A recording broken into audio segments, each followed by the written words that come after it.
Maestro, en Inglaterra le llaman así. Bueno, he invitado a que nos visite a México al vocalista y flautista, porque también toca la flauta, de Jethro Tull, el señor Ian Anderson. El maestro Anderson nos acompañará en Suave es la noche, Popó. ¿Popó? Ahorita vengo, ¿eh? Popó. Popó. Pero déjate de tan dulgadas, mira. Maestro, permítame, Bueno, por sigue favor. presentando, yo voy a ver el micro. Sí, observe usted el micro con detenimiento. Pero el microcosmos. Maestro, fúndase usted con Ian Anderson, el rostro emblemático, el fundador de Jethro Tull. Vamos a ver qué nos contó. Estamos con el líder, con el vocalista, con el flautista de una de las bandas míticas de la historia del rock, de Jethro Tull. Ian Anderson, it's very nice having you with us today, and having us with you as well. Well, yeah, we're all in this together. Of course we are.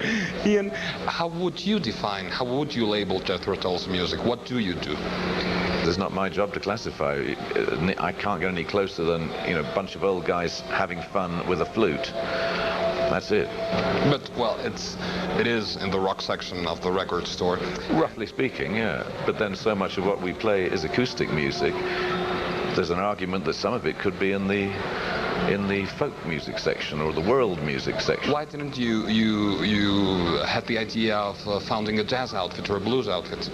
Well, I began as a guitar player and playing blues, and when I discovered there were great guitar players like Eric Clapton around, Jeff Beck, Jimi Hendrix, Jeff Page, Jimmy Page, it appeared to me fairly obvious I should try to find another instrument, something that was a little more unusual in the world of rock music. And you were not playing the flute up to then? No, I just went into a music store and I had my Fender Stratocaster guitar in one hand and said, I want to trade this in, and looked around, and just on impulse I took a flute, and so that began my career as a flute player. Not immediately, because it was some months before I actually learned to play the flute. You were self-taught as a flute player? Yeah, I never got the instruction. It didn't come with an instruction book, so I had to kind of figure it out, how to play it by trial and error.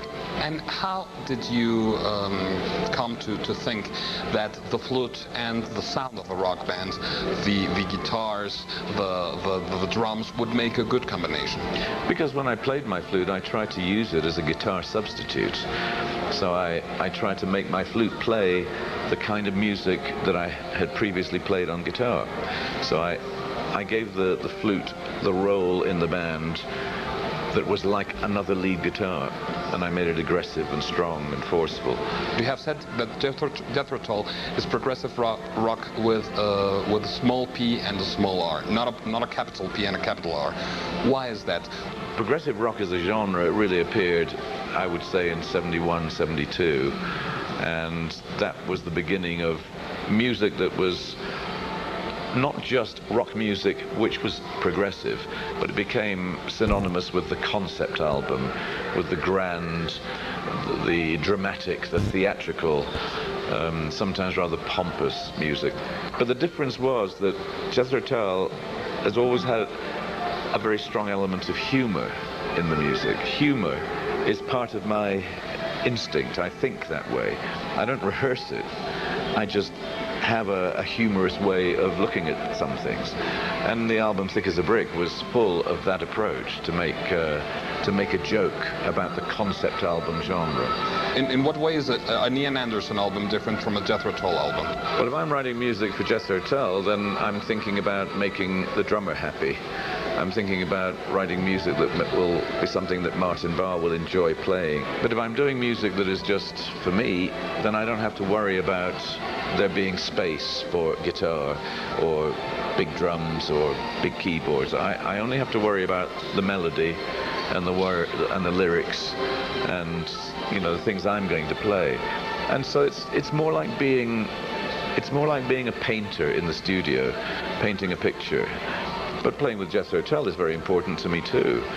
It's an opportunity to continue with the team spirit of playing in a band. At my age, it's nice not just to do the same thing all the time. I get to play different things with different people. But for me, Jethro Tull is still my home. It's still my You know, it's the big job, the thing I do most often. I like to make my songs come from different places. You know, sometimes the influences are from Eastern Europe, or the influences could be from Asia or from Arab music. I like to keep my eyes open. I like to keep my ears open, and I like to taste the flavors of different places in the food, and that's part of the joy of travel, being a traveling musician. One day it won't happen anymore. One day I will just be too old and I will have to stay at home and dream. Ian Anderson, thank you so much for your time. Thank you. It was a pleasure. Vamos ahora a unos mensajes. Estuvimos conversando.